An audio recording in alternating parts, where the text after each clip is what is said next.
The problem with black YouTube. I don't think no white person would make a video like this. What? Oh, damn. Hold on. Let's talk about that hairline. Look. I know you throwing strays. Look, if you throw strays, you commenting, criticizing, let's talk about. That's crazy. There's one Why side coming at them like at us like I'll tell you why. I actually real life know the guy. If you've been watching black YouTube, then you know about this video. Because if you literally search black YouTube now, this is all that pops up. This video and reactions to this video. Which if you think about it, it just makes the whole community of black YouTube just look bad as a whole. I don't know if that was Kameron Wak's plan all along, but this Megamon head ass nigga did strategically and purposely post this video right before Black History Month, which would increase the search terms for black and you. Yeah, so you see what he was doing? I hate to call this airhead a mastermind for shitting and hating on his own people, but he just gave himself the recipe for a viral video, and that's why it's his most popular video on his channel and why he has over 50K subs now, because he only had a couple thousand before. Let me give you guys a backstory about me and Kameron Wak. But to give you guys full context about this, I'm going to tell you guys a little bit about myself first, just so you know that this is not cap. I am not lying, so if he comes around and says, oh, I'm lying, I'm not. This is all true. So this story starts with me in high school. You know, I switched schools a lot because, you know, I wasn't the best scholar. You know, freshman year, I was getting into a couple fights, you know, failing classes, and, you know, Dukes wasn't having that. And I wasn't having that either. You know, I was failing gym. My gym teacher was failing me on purpose, by the way. I was actually like doing my shit. So don't think I was just like sitting on the bleachers or something. But that's besides the point. Let's just say I didn't have the best relationship with the teachers and shit. But I end up switching schools and I go to this school called Benjamin Franklin. And transferring schools was a very kind of a hard and weird experience for me because, you know, like, I went to schools all my life that were 90% or at least 100% black, and the high school I was at before was 90%, and then I ended up going to this school which is 95% white. Now, if you know anything about being the only black person in your classroom, you know how that is. Had me feeling like everybody hates Chris up in that bitch. So yeah, I was very antisocial, but I end up meeting, you know, some people that look like me, and one of them end up being Kameron Wak. Now, me and him were the best of buds at one point, and you know, I only had a small group of people that I talked to and called actual real friends at that school, and he was one of them, I will admit. We're not friends anymore, obviously, you know, because, you know, high school people get weird, shit like that. Y'all know how it is if you ever been there.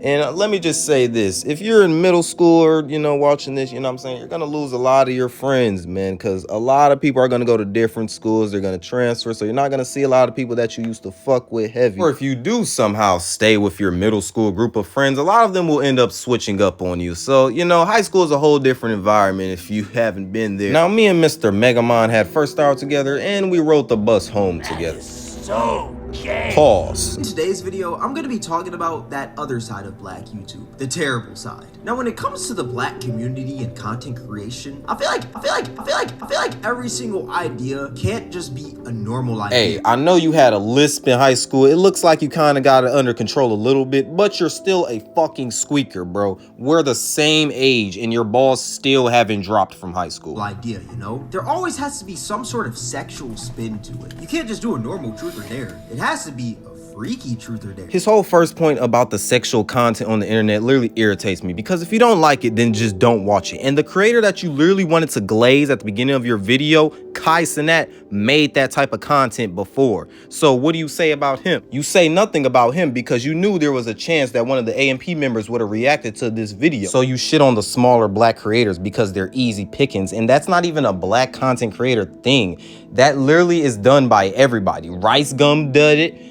Fucking Logan Paul did it, but when the black YouTubers do it, oh, it's a fucking problem, huh? I can't tell you how many black content creators I've seen milking the absolute life out of 20v1. This video idea was like created by Jubilee, popularized by the Sidemen, and then the black community just took it by storm. Why do you think the ABA was more popular than the NBA? Why do you think Duke Dennis influenced the whole generation to say Riz? Why do you think black artists make the best love songs? It's because people love fucking black culture and we dominate at everything we do. Black culture is the most influential culture in the world. Everyone wants to talk like us, walk like us, and dress like us. As a black person, you should know all these things, but instead you want to push this fake narrative that there's a problem with black YouTube and talk shit about all black content creators. Is that these dudes will have young people in their 20v1s, which is very sad. For you guys that don't know, there's this rapper named Tyler, and he's 17 years old. And the YouTuber No Love Mar, he made a video with Tyler. He made a 20v1, and it's disgusting, if I'm being honest with you. How you feel about sex on the first night? I don't think it's bad. Like, if both of y'all vibing with each other, you peep the vibe.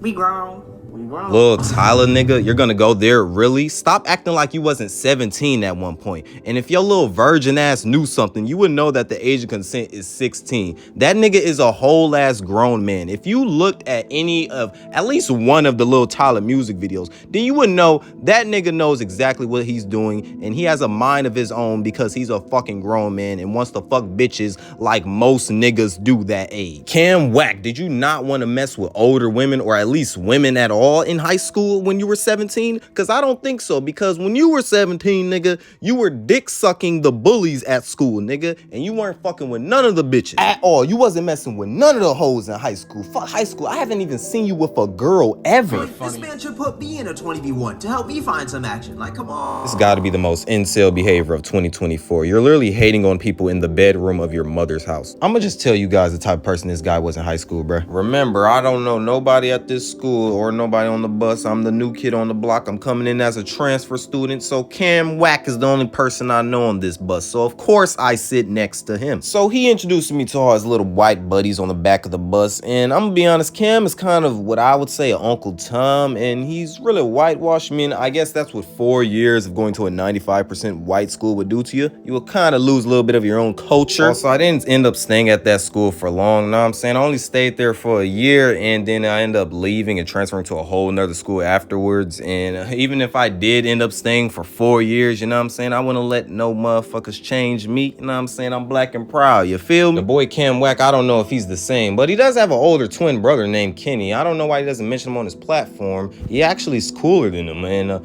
if I had a brother, I'd be putting him on, you know? But hey, that's just me. But I didn't really see Cam Wak hang around a lot of his own people. He was hanging around a lot of these degenerate ass white boys, I'm gonna be honest. Just to give you a picture of the type of people these guys were, they were selling nicotine vapors out the bathrooms and shit, and I'm gonna just say it, they were mostly bullies. And you know, I'm not the like soft type person. I'm not the type of person to let someone bully me, but I do not like bullies, and you know what I'm saying, if someone tried that shit with me, I'd probably just smack the fuck out of them. Back the fuck up out my face, goddammit. I'm from Detroit, Michigan. But one day, one of Cam Wak's buddies wanted to test me. And I'ma say this guy was really the main character of the back of the bus. Like, I'ma be honest, he ran that shit.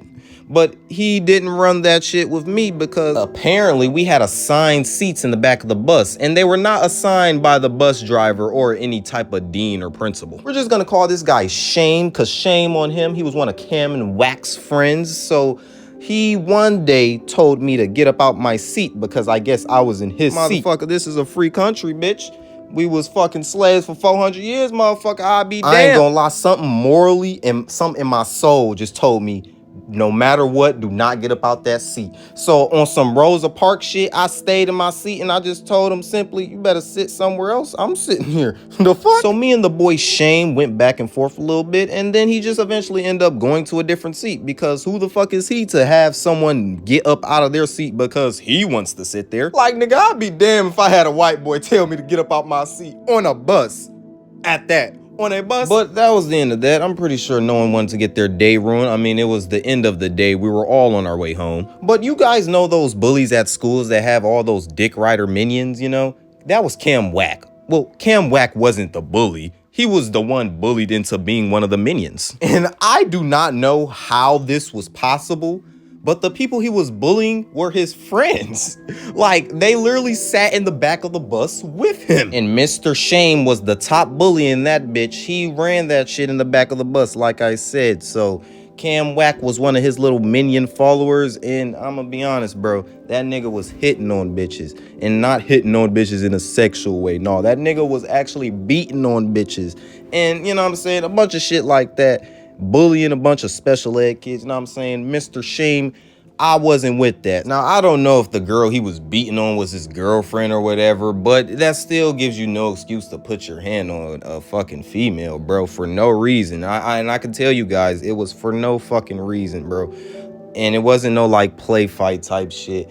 And I just wasn't with that, man. So you know what I'm saying? I didn't sit back there too much after that. No, but your boy Cam Wak, he was back there. Nah, the boy Mr. Shame was his best friend. So you know what I'm saying? He had to fuck with him, I guess. He was his little fucking dick rider minion. And the girl was a freshman, and Mr. Shame was a whole ass junior, and me and Cam Wak was a sophomore at the time. So after a while, I stopped going back there as much, but Cam Wak kept trying to get me to come back there and sit with them and all his little friends.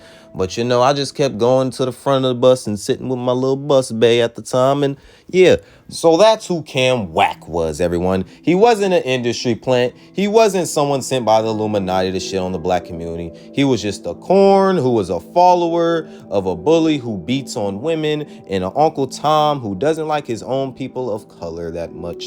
And he switches up on people who are genuinely friends with him. So I like the fact that he calls mostly black content unoriginal and everyone's just copying each other, when if you go to his channel, his whole content revolves around hating on other people and talking shit about other people. He really thinks he's Leafy as here or Morse critical or some shit. And that's why he compared himself to that white man in the video. Nothing against the Moisty boy, but I'm just saying that guy Cam Wak is nothing like him. Cam Wak over here worried about harmless 750 Cash App scams when you're not even a good person yourself. So how about you take a look in the mirror and reflect, and you should apologize to black YouTube and make another video about that. How about that? You know what he's gonna do? He's not gonna apologize to the black community. He's probably not even gonna address this video. He's just gonna deny everything in this video, even though it is 100% facts. He's gonna play the goody two shoes role and keep hating on other creators until y'all get him that play button.